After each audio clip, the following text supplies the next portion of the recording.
Buenos días o buenas tardes. En esta oportunidad voy a hablar acerca de la teoría de la evolución. Hablemos de esta teoría, que más que todo se está basando a los cambios genéticos poblacionales.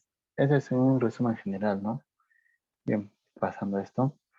¿Qué es el fijismo? El fijismo es una creencia que sostiene que las especies actuales existen, han permanecido básicamente invariables desde la creación.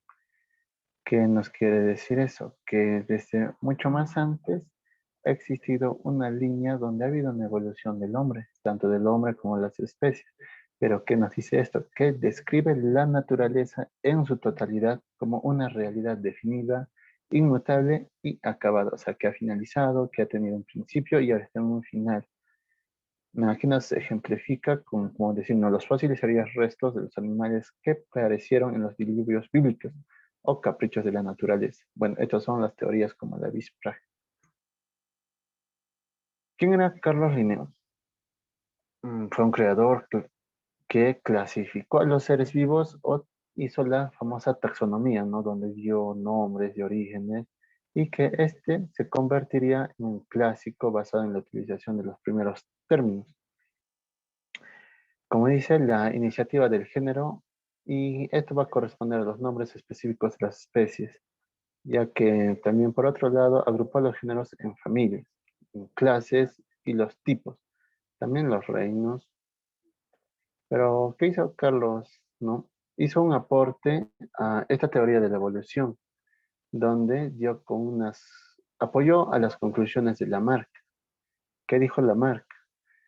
Que la evolución tiene circunstancias donde crean la necesidad. O sea, esa necesidad era hábitos. ¿Cómo son las modificaciones? Estas modificaciones se dieron los órganos y los medios de la naturaleza. Fueron los encargados quienes se fijaron. ¿Y por qué ocurrió esto? Ocurrió mayormente por la necesidad de las especies. Uno de los que ejemplificó más claros fue la jirafa. Tenía un cuello largo que fue originalmente, ancestralmente, cuello corto, que el cuello se ha estirado constante han pasado el tiempo y esto que lo hice para alcanzar las hojas, ¿no? Y se siguió estirando, estirando, estirando para conseguir mejores frutos, mejores hojas, ¿no? Donde ha evolucionado. Y principalmente era eso, ¿no? La jirafa, de ahí, como lo dije, ¿no? Unos fijimistas, era el otro, el venado, que en su manera de caza.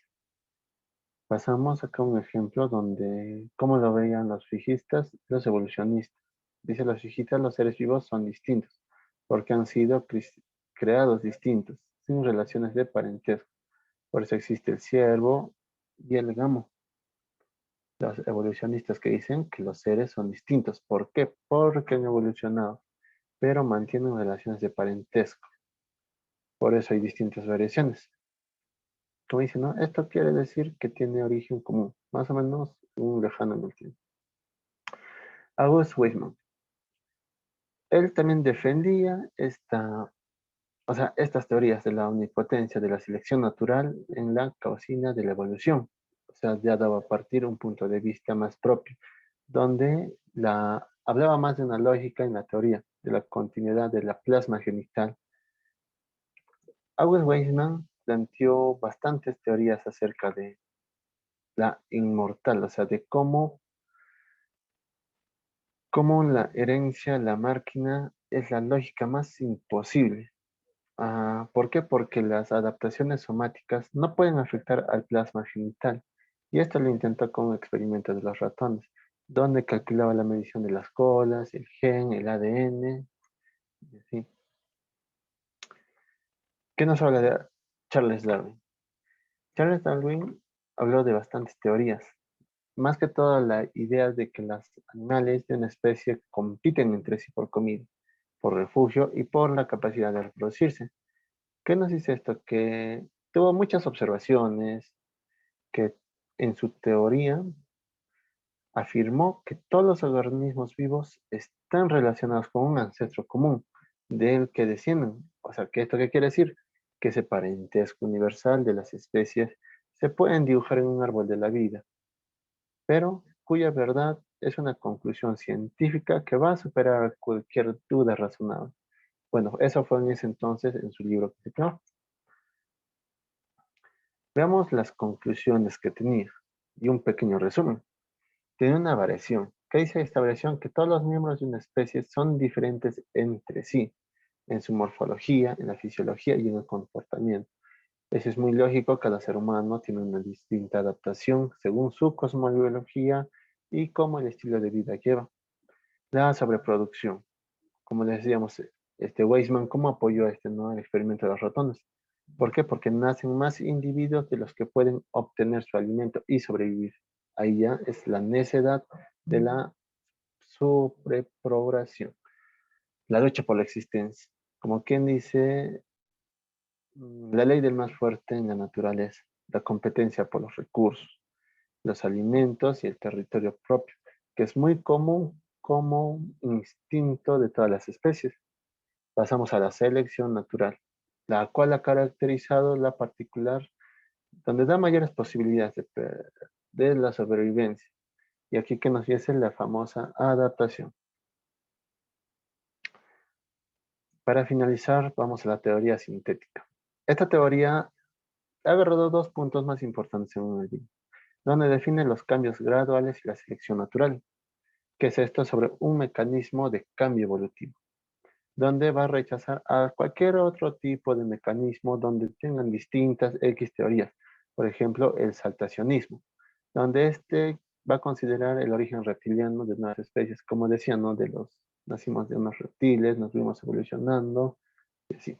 Otro punto era el caso de la teoría de la evolución. Y esto nos afirmaba que todos los organismos están relacionados en un aspecto como un solo padre, un árbol, como les mencionaba. Bien, como mis conclusiones va de que toda esta teoría evolutiva, o varias teorías en realidad, que están intentando explicar un conjunto de hechos de la realidad natural, pues este en cuanto tal no tiene una metodología precisa, dentro de la cual va a adquirir sentido a sus afirmaciones.